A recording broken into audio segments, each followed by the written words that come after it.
Greetings, fellow Bible readers. Welcome to week 34 of our Bible read-through. This week, we come close to finishing up the book of Jeremiah. We don't quite get there, but we do get close. As we look at the readings for this week, we see how this section builds to the destruction of the city of Jerusalem and then deals with the aftermath of that destruction. So let's get down to the details for each day of the week. On day 1, as we look at chapters 32 and 33 of the book of Deuteronomy, in a certain sense, we get the other shoe dropping.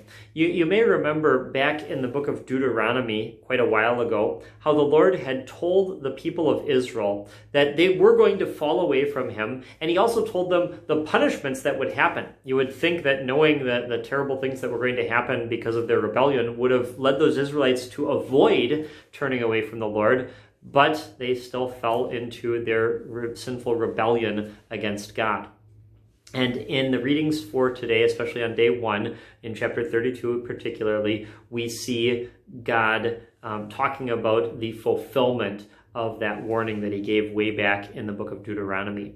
Incidentally, in the readings for day 1, especially in chapter 33, we kind of also have picked up from that book of Deuteronomy the theme of the Israelites being restored even after their rebellion. In chapter 33, we see mention of God making a new covenant with those Israelites, not like the one when they came out of slavery in Egypt, but one where he forgives their sins. This is the covenant of the gospel.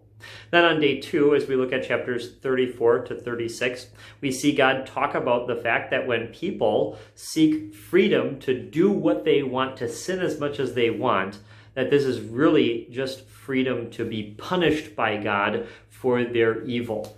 Also, what's interesting on day 2 is that there's an incident recorded for us that deals with the way that the Bible has been recorded and transmitted to us. In the reading on day 2, we read about how the wicked king Jehoiakim tried to destroy the copy that he had of the book of Daniel that had come into his possession, and he cut up and burned that book to try to eliminate God's word to him, thinking that if he could destroy that maybe he would be spared from it. However, we see God enable Jeremiah to re-record everything that he had prophesied in the past. What's interesting is that we find out Jeremiah didn't necessarily write all of it down himself by hand, but seems to have used a scribe by the name of Baruch to write at least portions of it. And so we see an interesting illustration of how God is the one who gives his word, but he uses people to record and preserve that word despite efforts to wipe it out. On day 3, as we look at chapters 37 through 39, we see the intensification of the suffering that Jeremiah experienced at the hands of those who were opposed to him, and then finally the destruction of the city of Jerusalem by King Nebuchadnezzar and his armies.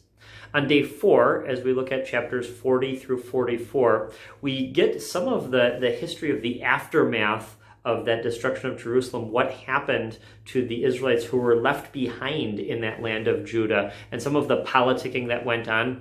And we see that these Israelites still had not learned their lesson about trusting the Lord's word. They still tried to rebel against the Lord. Then finally on days 5 through 7, as we look at chapters 45 through 50, we see a number of prophecies dealing with God's enemies.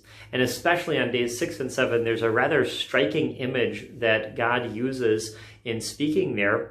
Normally, we're used to the image of God as our shepherd and Satan, our enemy, as a lion that the Lord protects us from. However, here in these chapters, we see God describe himself as a lion and the nations that are opposed to his people as impotent shepherds who can't do anything to stop him. It's a very striking image of God's power to work on behalf of his people. Comforting reminder for us as we go through our lives. That's all for this week. We'll see you next week.